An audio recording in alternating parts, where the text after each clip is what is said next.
It's the Indie Horror Junkie Podcast, your source for anything and everything indie horror. Here's your host, Otis B. Dreads.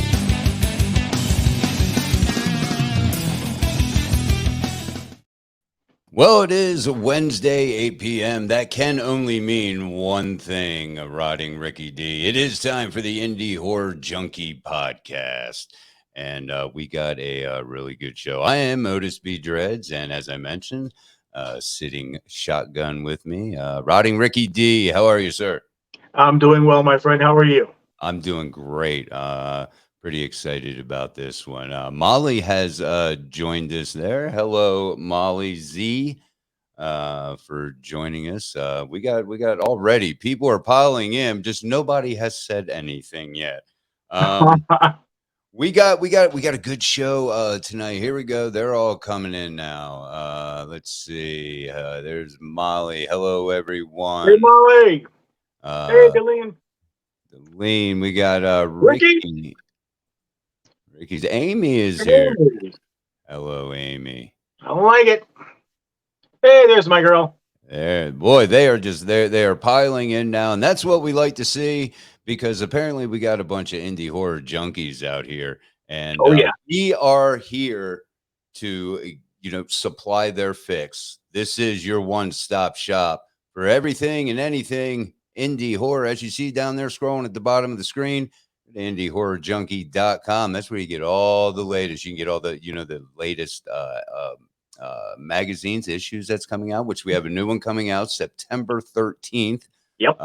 But there's 3 more prior to that. So get caught up while you're waiting for the new one to come out.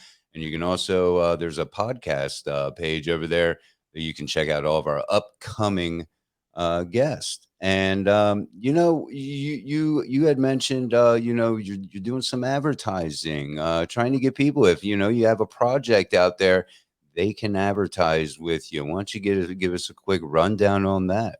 Absolutely. Basically, with Indie Horror Junkie, what we're trying to do is we're trying to shine a light on the indie horror community. That's basically anybody and everybody that makes their movies after work, on the weekends, putting up their own money, that's out there just doing it for the passion, and that eventually would like to be somebody or somewhere someday. We want to be able to shine a light on you. So if you've got a movie in production, if you've got some horror-related music or horror-related indie books, anything to do with the indie horror genre, we want to hear from you. We'll try and get you either in the magazine or the website, or maybe right here on the podcast. But we want to shine a light on you, so hit us up. Absolutely. And you can do that. What's the best way to do that? Through the indiehorrorjunkie@gmail.com, I'm assuming would be the way to go with that. And being this is really starting to grow, meaning the IHJ universe, if you will. So we've all been really busy. You've been working on set. So if you don't get a reply back, please be patient with us. That's one thing. Absolutely. Getting something like this off the ground is it's busy work. It really is. But we definitely want, like I said, we want to shine a light on everybody. We want to try and get everybody involved, and we've got many ways to do it. So just bear with us as we're growing, but we definitely will, get you out there. Absolutely. And I mentioned this is episode 2. So if you missed last week's episode, you can travel over there to our YouTube page, and which you will see scroll along the bottom of the screen here just momentarily. And you can check them out, as well as this one. As soon as it ends, it'll be ready for your reviewing pleasure. How's that? We have tonight, we have Miss Diana Durango, who's going to be joining us here in just a moment. And you and her have worked together on, you guys got a little bit of history in the indie horror filmmaking. Why don't you tell us a little bit about that? What are the viewers to expect when Diana pops on? Well, Diana, I've known Diana for a few years now, and we have worked on several different horror films. We worked on a Bloody Mary short film called Mirror, Mirror, A Tale of Blood. We worked on a movie called God Help Us. We worked on the Halloween fan film that we made. There's God Help Us movie poster. The Halloween fan film we made is called Halloween Death Walks Among Us. There's the promo for it. Now that promo right there has all three posters. When you say three posters, that's because last Halloween we unleashed the first episode, which is the Curse of Thorn, and then we won several different awards, and everybody wanted to come back. So I wrote part two and I wrote part three. We shot them both back to back.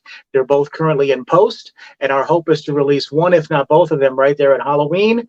And Diana reprised her role as Laurie Strode, and we introduced a bunch of new characters that I think are really going to get people excited, and I can't wait to show it. As a matter of fact, I think we have the trailer here for Halloween, and then we can bring We do. our good friend Diana on. Let's do it. Let's roll All it. right. Here is Halloween Death Walks Among Us, the trailer. Let's check it out. Hey, Laurie. This is Dr. Loomis from Smiths Grove Sanitarium. You mean? I have breaking news. Word is just coming down that a breakout has occurred. One inmate in particular has not been accounted for. His name, Michael Myers. Death is coming to your little town.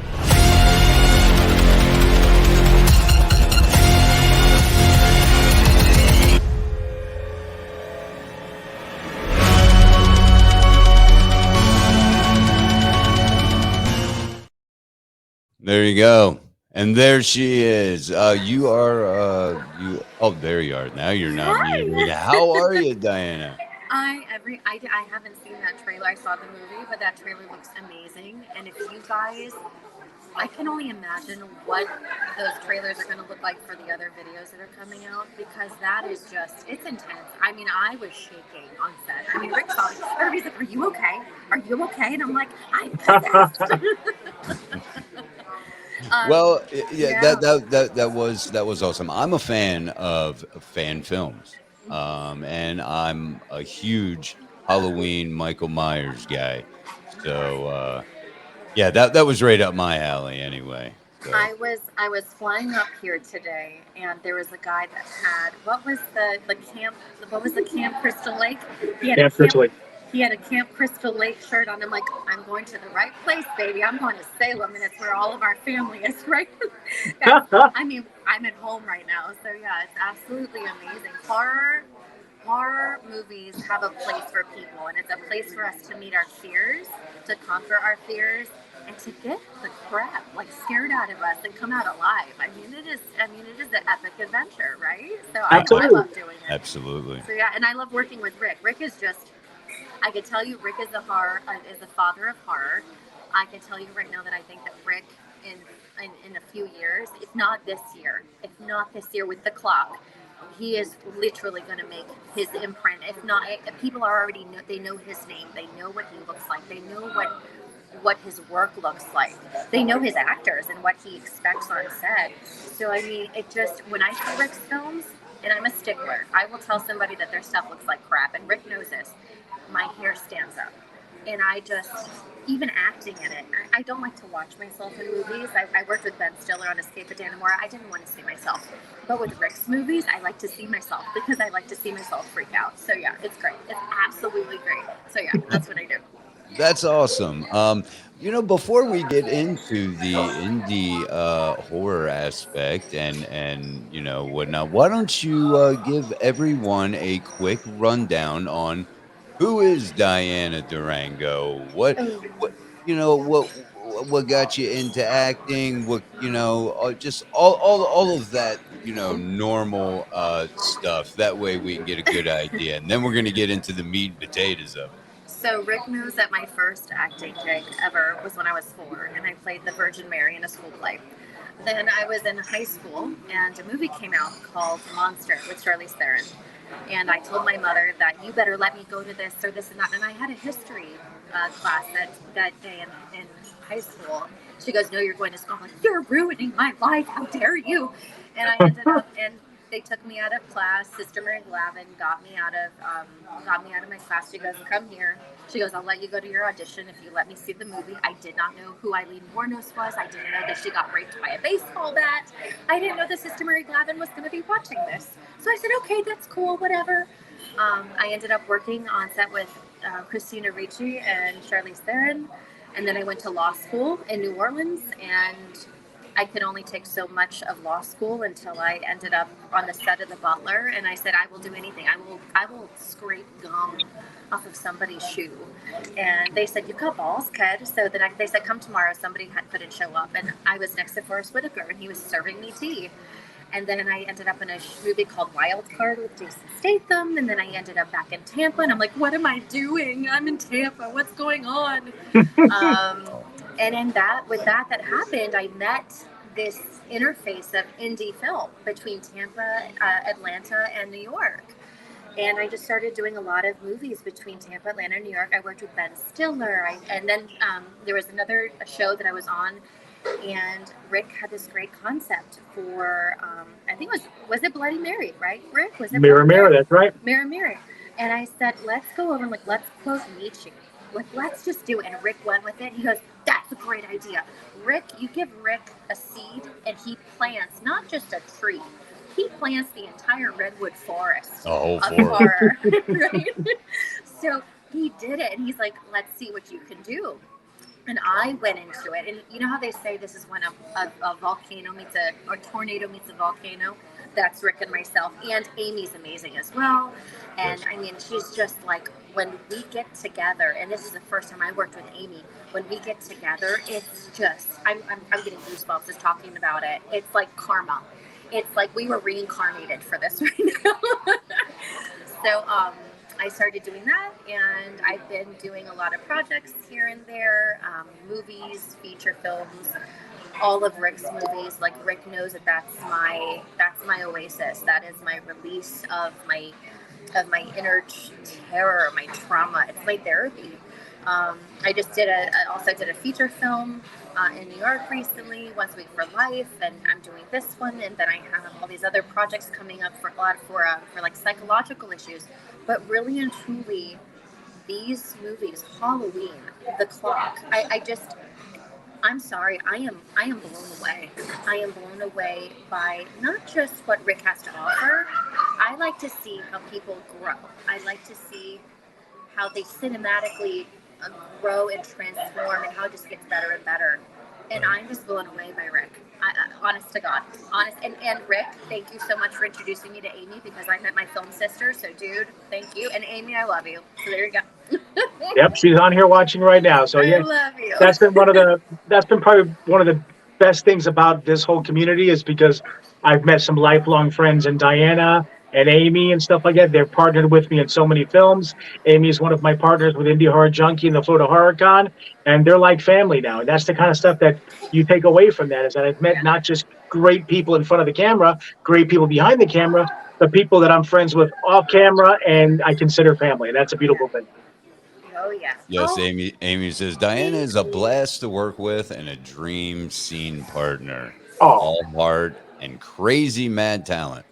Oh, she gives. So as a method actor, we're both method actors. So as a method actor, we know what it means to react.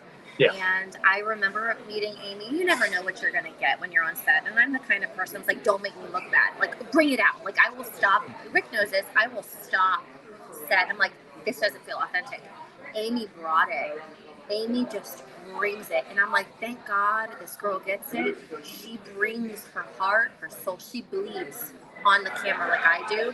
And I have mad respect for that. And she gets it. She just gets it. And I'm sure that makes it easy for you to feed off of each other, the energy Absolutely. there. And then, Yeah. and I think a lot of times, certain directors, Rob Zombie being one, has always gotten a lot of flack for, using the same people in his films. But, I don't see that, Tim Burton does that. There's a lot of other, Adam big name. Sandler with Happy Madison. Absolutely. A lot of the same people. And, I think from a director's standpoint, I would think, I'm not a director, but if you feel comfortable and this person's skill level and what you can get out of them, it's a smart Do it. move. Yep. It is. That's what I've liked about it, because with Diana, I know exactly what I'm going to get. I know what she's capable of. So when I write these roles, I'm almost sometimes even thinking ahead of what can I write for Diana. But the one thing that I do try to do is whenever I write these roles, now that I know what Diana can bring to the table, I like to try and challenge her. I like to take I it to the love next it. level and bring something else and give her something else to put on her reel that, I it love shows a it. different level of that. So to me, that's fun. And it's not only that he respects the craft. There is I call acting church. When you come in onto set, it's church, and you have to respect the actor, you respect the director, but the director has to offer an atmosphere of trust, and so do the actors around. If you can't trust the actors around you, you're not going to expose yourself. You're not going to get naked and raw. Sure. So being able to get there, he writes, he writes that limit. He writes Everest for me, but he gives me everything necessary and the safety necessary to say you're not going to die. So just do it as hard as you can do it. Get to that peak.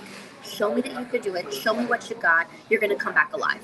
You might think you're going to die a little bit, but you're going to come back alive. So go over and do it. And I'm not a zombie. Awesome. So yeah, that should be the Right. next one. Zombies, Rick. Could be. Mm. I'm taking notes as we talk. Uh-oh.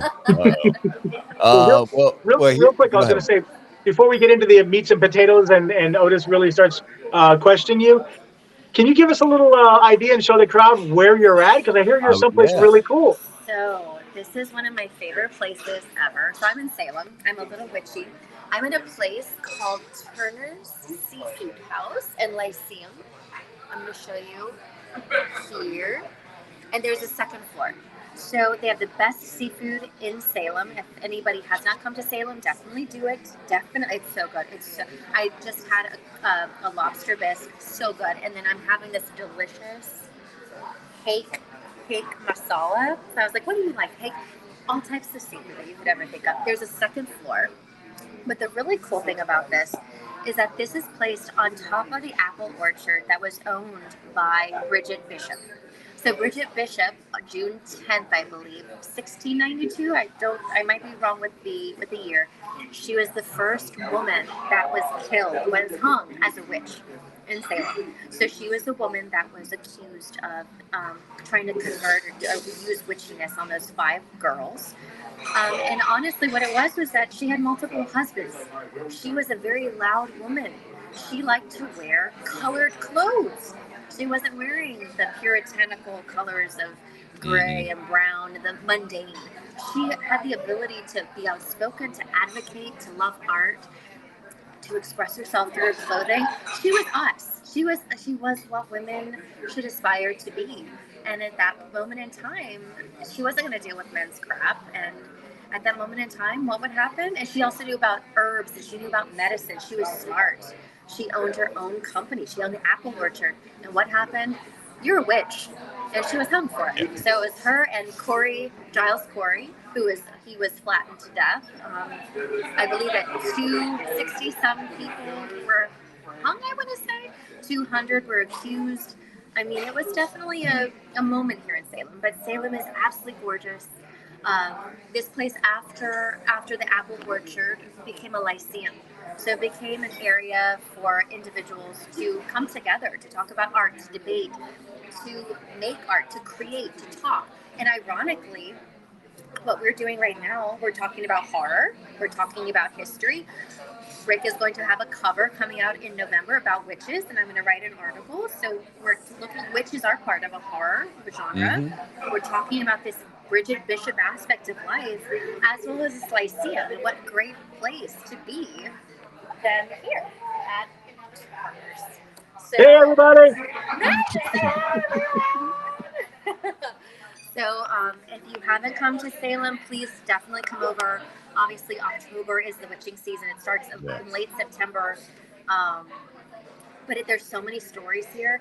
There is, I believe the mayor's house or the sheriff's house that is haunted.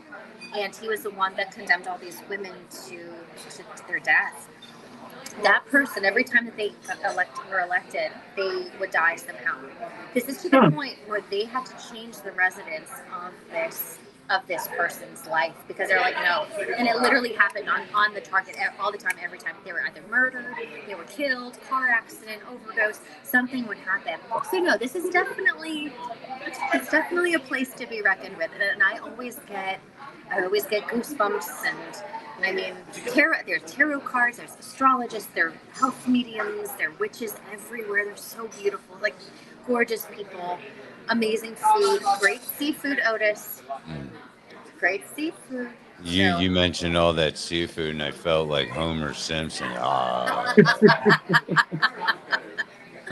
It's just, and again, if you guys, when you guys come to Salem, because I'm manifesting it for all of you guys have to come to Turner's, because it is amazing. So yeah.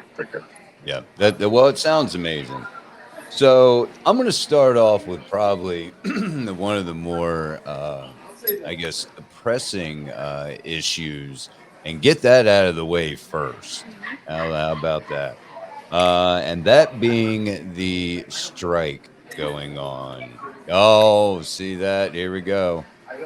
I've hit some strings there. Yes. I have not, followed it as closely as maybe Rick and yourself, have. So, and I'm sure, a lot of the people that I see in the chat, some of them very much in tune with the pulse of, the nation when it comes to that. But some of us may not be. So, uh, I know a little bit, but give us a rundown. But mainly, I want to know, how has this affected you? Possibly getting jobs, and let's take it down to a personal level. So in the beginning of the strike, even before the strike had occurred, and we all felt it. We knew that the strike for SAG was going to happen. It was only a matter of time. Once you saw the writers striking, Right. it was only a matter of time that actors were going to strike as well. And I'm a Screen Actors Guild member, so we knew it was going to happen. We were getting letters. I even told Rick, I said, Rick, we have to wrap on my scenes before this strike happens. And thank God he accommodated me for that. And I was like, we have to wrap. I can't go against the guild. So looking at that, we really didn't know what it was going to look like. We didn't know how intense it was going to be. We didn't know the scope and the magnitude of what we had to strike for. And initially, as Screen Actors Guild members, we were looking at, there's no work. You don't do any work. And you see our memo, there is no work with any of these companies. You are not going to go to film festivals. You're not going to go and talk on radio shows. You're not going to discuss any of your films. There's going to be zero anything except for SAG strike on your Facebook wall. There's no reel sharing. There is no pictures. There is nothing, which sucks, because I have so much work that I've done this past year after COVID. Like, COVID opens up and I'm like, oh my God, look at this, it's gorgeous. And then it's like, whoops, psych, you can't share your reels anymore. Sorry about that. Just like a little tease. And thankfully, Eugenie Bondurant, that Rick and I both know, she was in Hunger Games, and she's a colleague of ours. The Conjuring, great. Yeah, The Conjuring, great actress. She's out of Florida. And she actually said, like, look, we're on strike, but we don't want to take you out of work. And this just happened recently. We don't want you to be out of work. So there are certain jobs that you can do.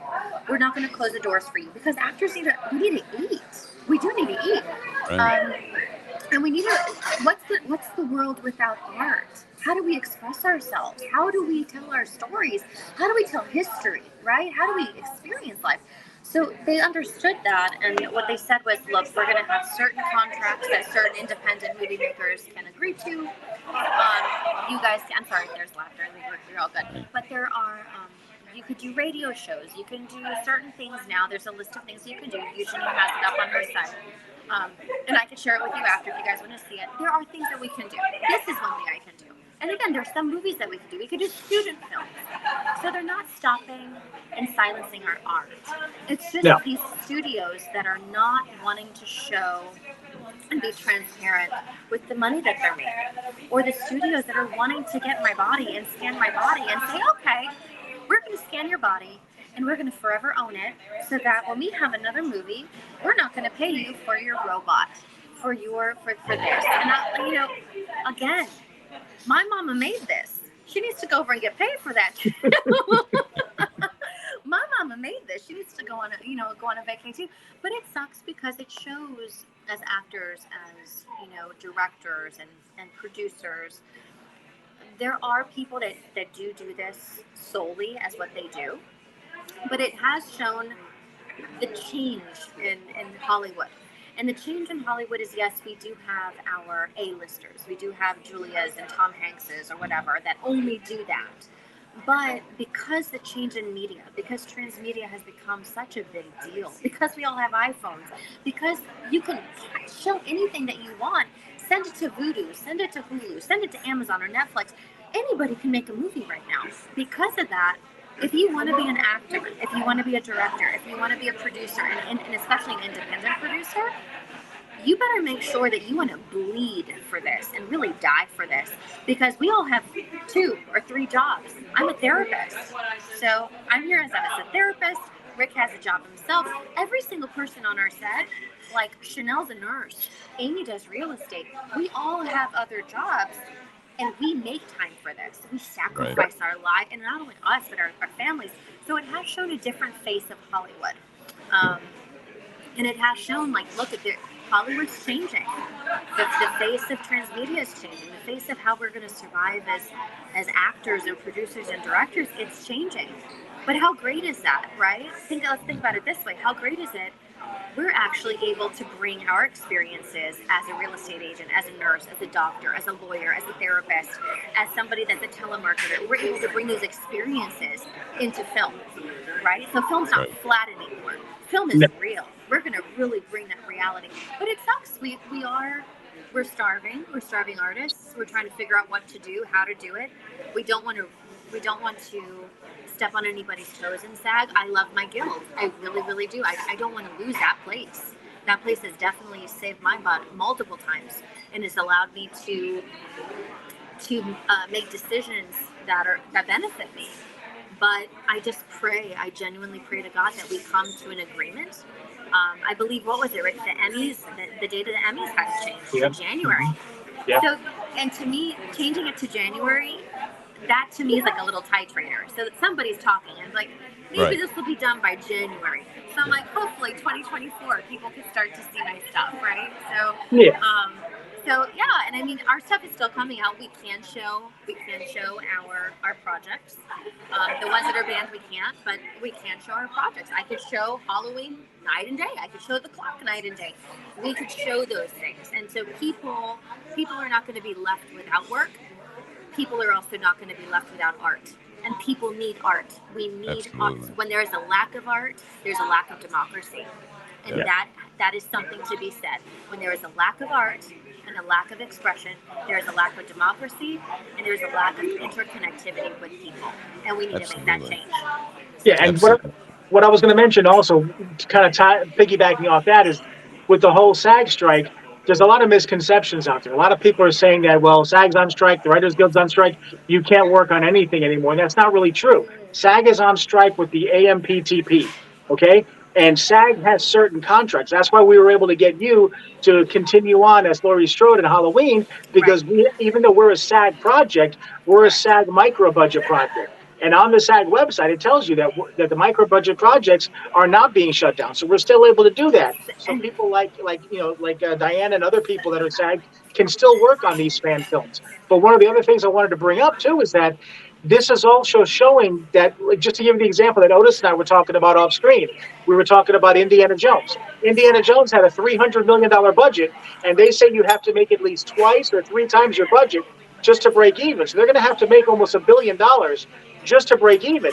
When you've got short, what do you call indie horror films like A24's Talk to Me and stuff like that, or the Terrifier project that came out that are Skinamarink that cost $5,000 to make and made $10 million in the theaters. That's getting people's attention, that maybe we can make these lower budget indie films with no name actors and make good quality films and bank and open up opportunities. And not only, if you even look at what we were talking about, like fan films open up a huge opportunity. I was in the Battlestar Galactica stuff, so I was in sci-fi, and now I also do the horror stuff with the Halloween movies. And fan films allow fans to take part in other stories that we never even thought of. Well, how Mhm. about this happening? What does that look like? What would it look like if I turn the corner there? Rick does that. These fan films do that, and also it's therapeutic. You go to these horror cons or these sci-fi conventions. People change when they put their outfits on, and it's amazing. I have seen autistic people that don't talk to anybody. They put their outfit on, they start talking. They start talking, they start interacting, they start experiencing things. Horror conventions, they put their suits on. I have never seen people so creative. So creative. We Oh have yeah. Kevin and Wendy, amazing people that Rick put on the movie and a few movies. I didn't know that they were that creative. Wendy came out with like that monster from what was it? From Stranger Things. I'm like, Mhm. how in the hell did she do that? And she started off by making cakes. Cakes. She started Mhm. working with Rick and she got into all of this creativity. So it really is a release and it lets people show themselves and it gives people self-esteem. And not only that, it allows people to express themselves. And again, I cannot stress this enough. You shut that down, you're shutting off people's ability to be human. And that's one thing that we cannot do. We No. cannot do that. No, that's an absolute great point. Got a couple comments. Amy mentioned Eugenie Eugenia? Bondurant, Yep. Yes. an incredible acting coach here in Tampa. Trained at her Amazing. studio for 8 weeks. Highly recommend if you're in the Tampa St. Pete area. Molly says 100% facts to what you were Thank mentioning, you, Molly. Rick. Amy also says Wendy is an amazingly talented artist. Amen, sister. Yeah, Amen. that's kind of what I was going to touch on. It kind of like what you said there, with the whole working in indie films. That's one of the things that you really don't get when you compare it to like the studio films.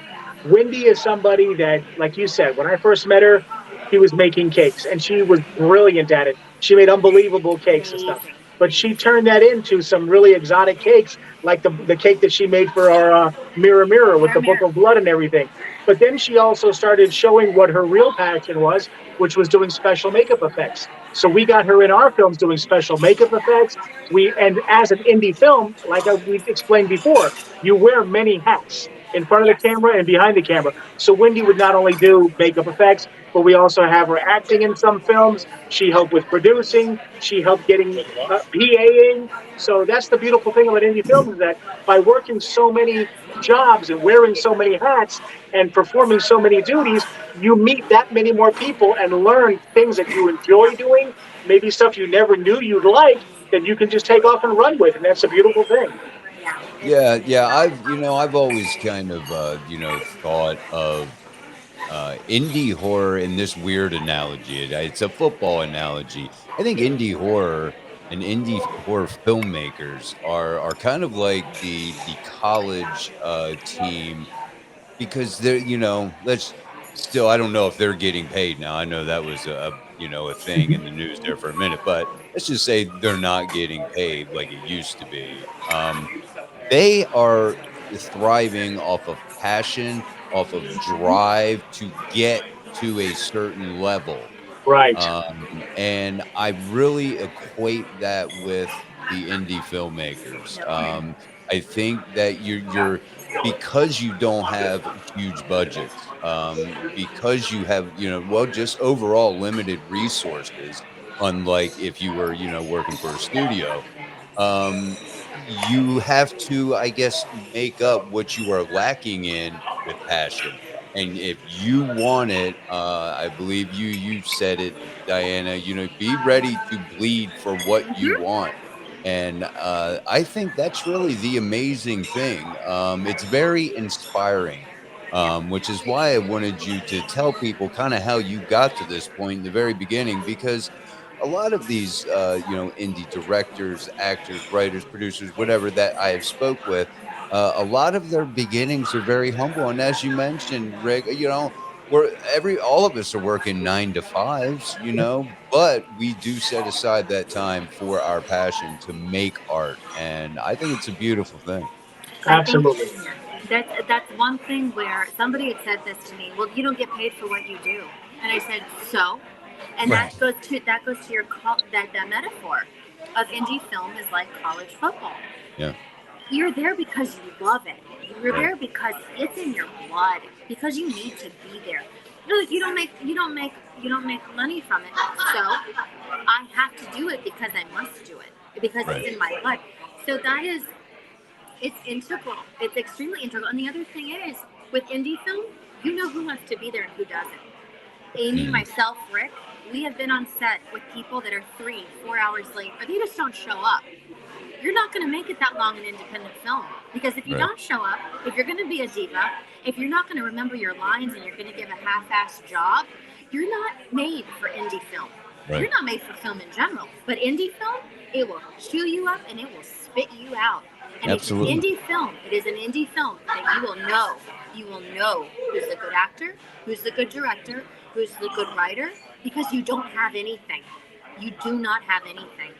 You have rawness. You have nothing. You have what they had in 1912 or the 1920s. That's what you have. We literally make. No offense to everybody. We make chicken salad out of chicken shit. We make the miracle on the screen, and that is the beauty of independent film. What you meant, Absolutely. what you mentioned right there is something that I've come across in many of the different Facebook groups and stuff that I've been involved in with the filmmakers and everything. A lot of people say, "Well, oh, you shouldn't be doing this because you're not making any money. You're not getting paid.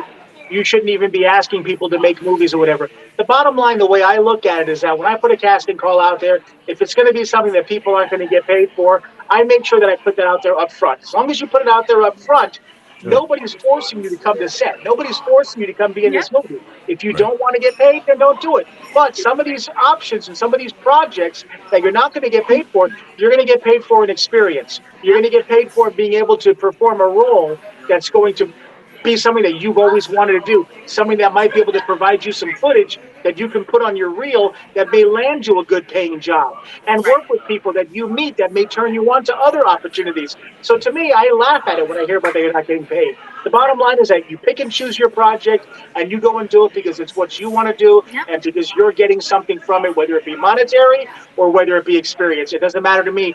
I've gone and helped on sets just recently, helping with behind the scenes, helping AD and everything else that I'm not getting paid for. And I don't care because I love networking. I love being on set. That's my passion. You can't tell me not to go do it just because somebody's not going to pay me for it. I do it because I want to. And that's the other thing we're like, and Rick knows our stuff.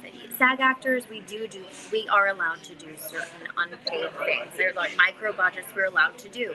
And as long as we, as SAG actors, it's not, oh, I've had so many people say, you're a SAG actor, I can't work with you.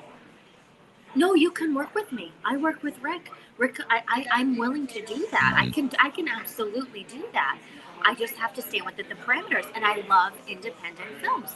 Again, it is my therapy. It is what makes me human. It allows me to bleed out and come back alive. It allows me to understand all my trauma inside and let it out so I don't have to think about it ever again. So yeah, it lets the boogeyman out of the cage for a little bit. Hey, Right. Yeah. I think we had a couple of questions on the chat. I think Yes. Wendy put one up there that we may have missed. Wendy. Sorry, I'm eating. I apologize. I haven't got my glasses on, so I'm not sure, but I thought it was said Wendy. The only thing I see from no, I don't even see anybody. Okay. I Something think that flashed by. It was a Sha- long one. I thought somebody put a question up there. I think that Amy said something and then Chanel said something. Oh, okay. Maybe it was Oh, Amy and yeah. Chanel. Yeah, I think it was Amy and Chanel. Chanel told you preach. Preach it. And going back to that passion, I have found that with the indie horror community, doing voiceovers was something I've always kind of, I've been looking at more so, but doing just, whether it's a podcast, this is where I feel most alive is right behind a microphone. So I started thinking about maybe doing voiceovers, and I just reach out to these indie filmmakers. And next thing you know, I do, I've got, let's see, 3 voiceovers that are out there. I My friend got Wendy Zaire. Yes, yes. I'm hoping to be working with her, getting some coaching with her, and that's kind of led to if projects, if a project gets funded, I may have an acting gig, which is something I've never done before. It was never really at the top. I was always a face for radio kind of guy. Um, and yeah, so you're right. So many things, can open up for you, and this person leads to that, and it's like a domino effect. Look at But Harrison Ford. Wasn't he a carpenter? He was yes, a he was. carpenter. Yeah, Yeah, right. yeah, carpenter. Mhm. Never thought about acting. Yeah. I was a carpet layer. Mhm. There you go. And like I you said mean, about voiceovers, though, I've got that No Sleep Tonight horror podcast that I do, which are scripted things. Diana, that last episode that Diana was just in called The Seance, Wendy Zaire was also one of our voiceover actors on that one, too. Nice. And Yeah. that's just I mean, that's really opened up, a lot of things, for me, a Yeah. lot of opportunities, but I think the bottom line, you have to have the passion. You have to have the drive. You have to realize this isn't an overnight thing. You're not gonna have a star in Hollywood, it's not about the fame. it's It's not not about about the the fame. The fame. bottom line has to be passion. If you're looking to be, the next big thing, well, fine. If it happens, great. But to me, if you go in with that attitude, you might be setting yourself up for a downfall. Acting, if it's done properly, is like going to church. You don't go to church because you want to be Jesus Christ and you want to walk on water. Right, right. You don't do that. You go because it makes you feel good. You don't get anything from it. As a matter of fact, you pay into it. They pull the little basket around. You get a little poorer when you go to freaking church, right? Right. But it's about the community. There's something in your soul that really fills itself up. And when you guys are in conjunction, you hear your voices in communion with each other, and you hear it just all come together. Rick, here's a question. Rick, when you write a movie, or actually even Otis, both of you guys, when you're talking and you're hearing your voice, or Rick, when you write a movie and you finally see it all come together, does it not just do something to your soul? Well, I told you this a little while ago. I've written several movies now, mainly short films and stuff. And to this day, every single movie, no matter, even though I've been doing it as long as I have, every time I sit back there behind the camera and I watch somebody like yourself or like Amy or somebody like that reciting lines for a character that I wrote, that I brought up, that I imagined myself, I still get chills. I still get goosebumps and stuff. It's just amazing when you have something that you started here and seeing somebody else bring it to life. Yep. That's just a special feeling. It connects you in a way that it's like making love. I'm sorry. It just is. Oh, and She had to go there, Otis. I knew it. Sorry. It's honest. Film is like making love. You find the right I really- one and you just let it out. I wanted to make sure that I mentioned Lexi Baca, and she's also an amazing actress as well. She plays my mom, and again, just humble people. Humble. We don't think that. They think actors, we all are snooty. Some of them are, and you don't work with them again. You say, I'm not going to work with them. But a lot of us, we're humble people. I hate saying humble people don't say that they're humble, but we just love each other. We just really and truly love each other, and we want a family. We want to be heard. We want that release. And when it's done right, it's not about you. It's not about your screen time. It's not about anything except for building truth to the character and the beauty of the story. Mind you, I say that, and I tell Rick, can we change the lines a little bit and add a little bit more because I want a little bit more screen time. I'll admit, Diana does work me. I mean, you've been making a movie when you're with Diana because she gets you. But like Ricky just commented on there a little while ago during our talk here, it's a passion project when you work a full-time job and then you go and you're on set for 19 hours, which we did recently on the clock. Okay, but I love every moment of it. I really do. Ricky, you're awesome, by the way, too. Rick, that's the other. By the way, the shots that he gets, Rick. Yeah. I looked and I'm like, that looks really good. Oh, he's amazing. Ricky Solo. I mean, I just, I'm like blown away. And Chuck Turgeon. Chuck Turgeon. Yeah, these are all people we've met on set that are amazing. Hi, Jose. We're really getting. I used to tell Rick, and Rick, you know this. I used to say Florida has crap talent. I'm sorry. I'm looking at stuff. It looks like some shitty soap opera from the 1940s, and we're really changing. My jaw's dropping, and it's hard. I'm a stickler. I will tell you the truth. I stayed in New York for a very, very long time. I don't hold back on when I think that things are bad. I will tell you that's bad. That's just bad. I'm like, do you want to know the truth, or do you want me just to tell you it's pretty and tell you that you're giving me a Cartier ring when it's really a noodle necklace? So, but no, like Ricky, Salvo, Chuck, I just really great cinematographers, and again, it's a symphony. It really is. If one person's off, it makes things stink. If there's one smelly rose that's rotten, that bouquet smells. It's a miracle. It's literally a miracle when you get something good. And There's so many moving parts, and everything and everyone has to do their job just right, and I don't think people really understand the complexity of that. No. Uh, One of my and- favorite lines that I use on set all the time that gets some people upset is every time something goes wrong, oh, don't worry about it, we'll fix it in post. And trust me, I say that in jest because I understand what post is like. I don't do as much post work, but I understand. That's why, to me, I try to adopt let's fix it in prep. Let's do it before Right. we ever get on set.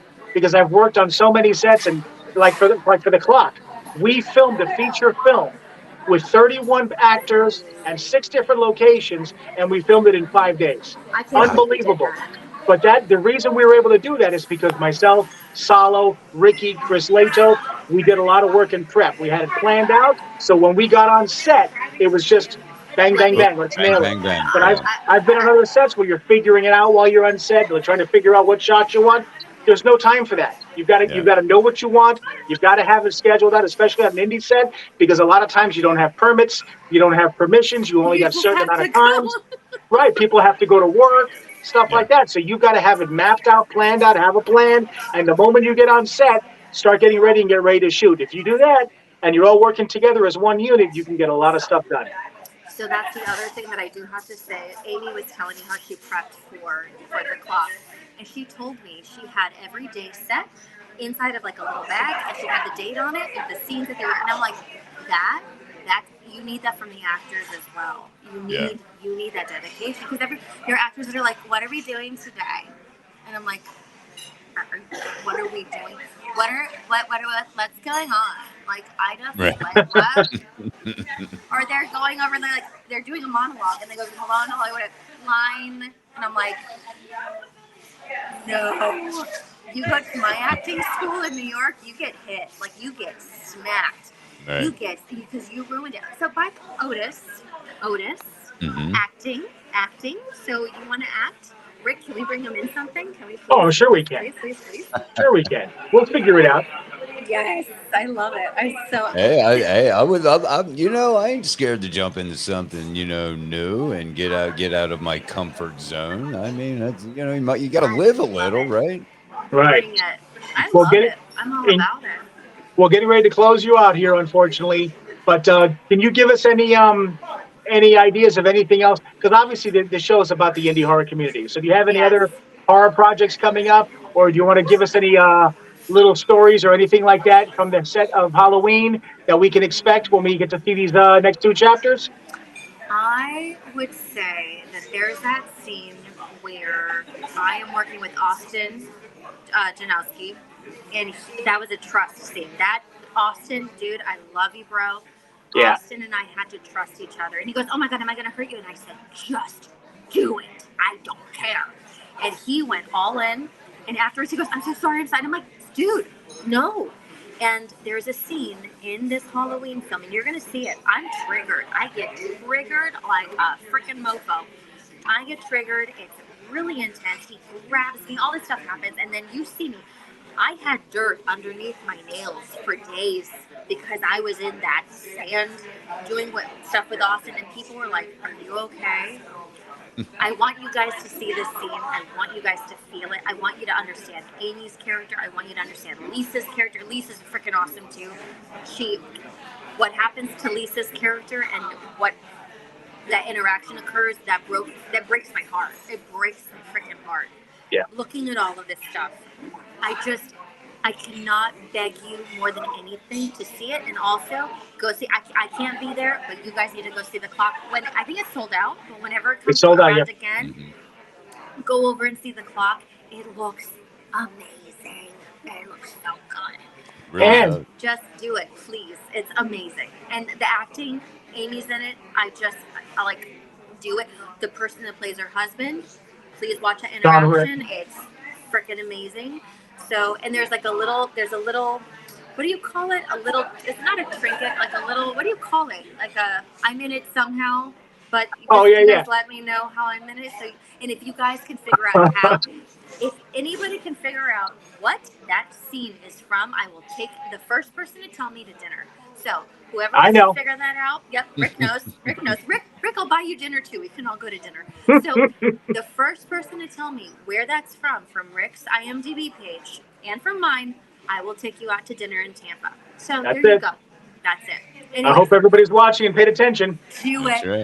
Anyways, I love you guys. Otis, Diana, thank you so much. We love you to death, and we'll talk to you soon, okay? I love you guys. Bye. Take care. Thank you. Bye-bye. Have a wonderful, well, there she goes. I was going to tell her to have a wonderful rest of her dinner there. But what a great lady. That was an awesome talk, talking a lot, about SAG, the impact of the indie horror community.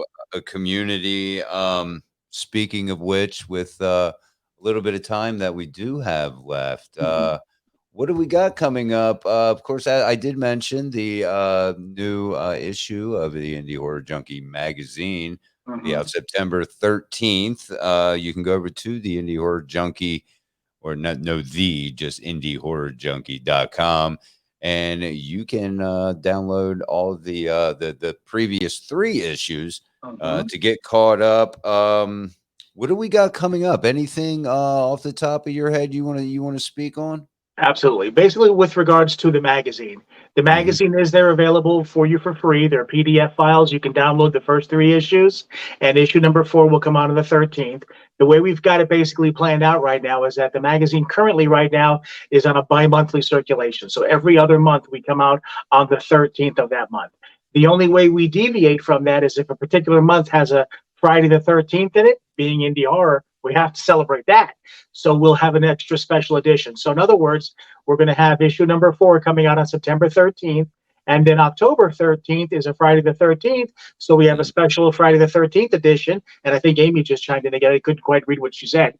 So we'll have an October issue, and then we'll go back into the normal. We'll have a November issue, and then another one will be in January. So every 2 months. But it's been so much fun with this magazine because I've met so many people. I've gotten a chance to get articles from so many different people and reach out to so many people. To me, it's like when I was running the film festivals. When you're running film festivals, you get to meet so many filmmakers because they're entering their films. You get to meet them there at the festivals. You get to meet some of the actors and actresses that come out and be a part of those film festivals. And you get to meet people like DeAndre Noir, who is an actor that I absolutely adore, not just in front of the camera, but behind the camera. I met him at a film festival. We both won an award, and we got to chatting there. And when I wrote The Clock, I had a part that I'm like, I have to get DeAndre to play that role.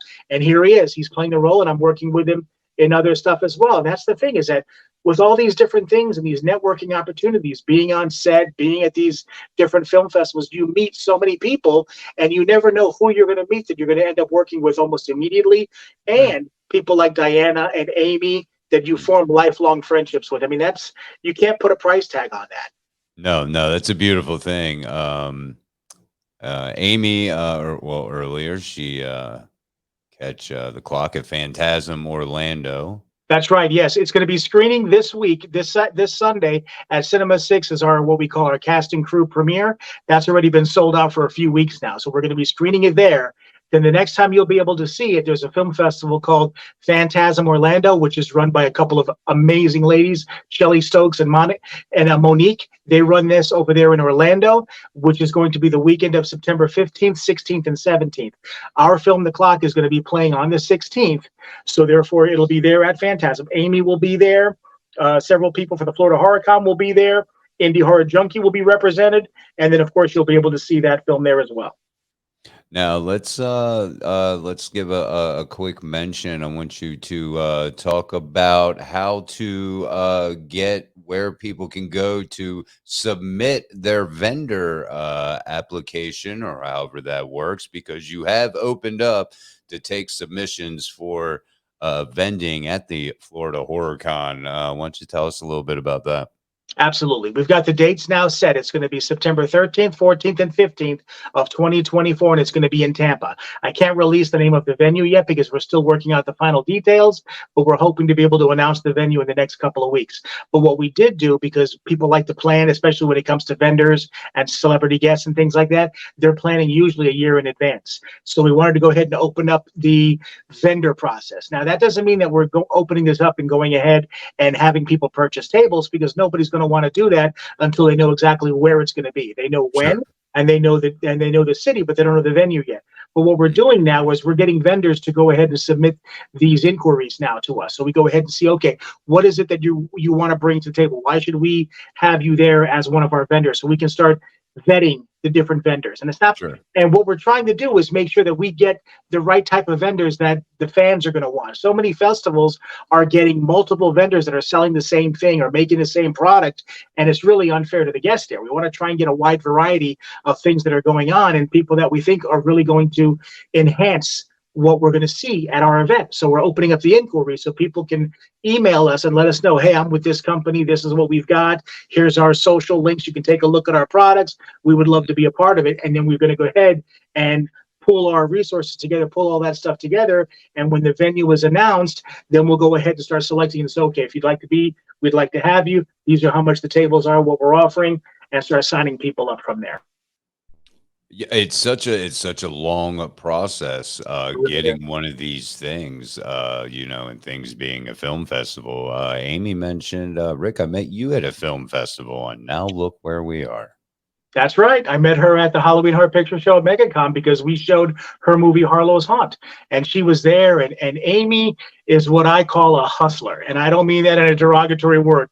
Oh, wait. What I mean is Amy is a person who is out there pressing palms, talking to people, handing out flyers.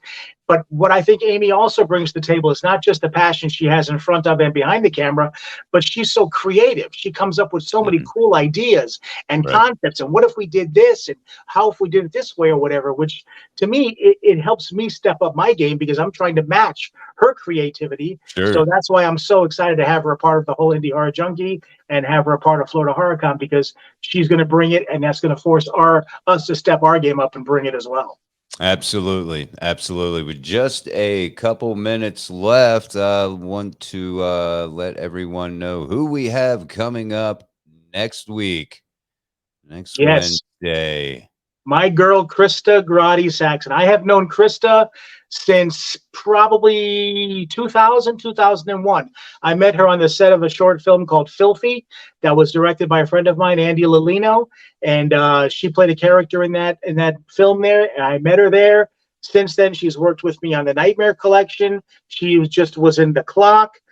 She had me in one of her movies called Nation's Fire, where I played a scene at a pool hall, and I've known her for 20 plus years now. She is an amazing, gifted person who's done so much and taken herself from so many different struggles that she's had, growing up, and turned it into some fuel where she has become an absolute rock star. And I'm amazed at what she's been able to accomplish. And I can't wait to introduce her to everybody and talk about her.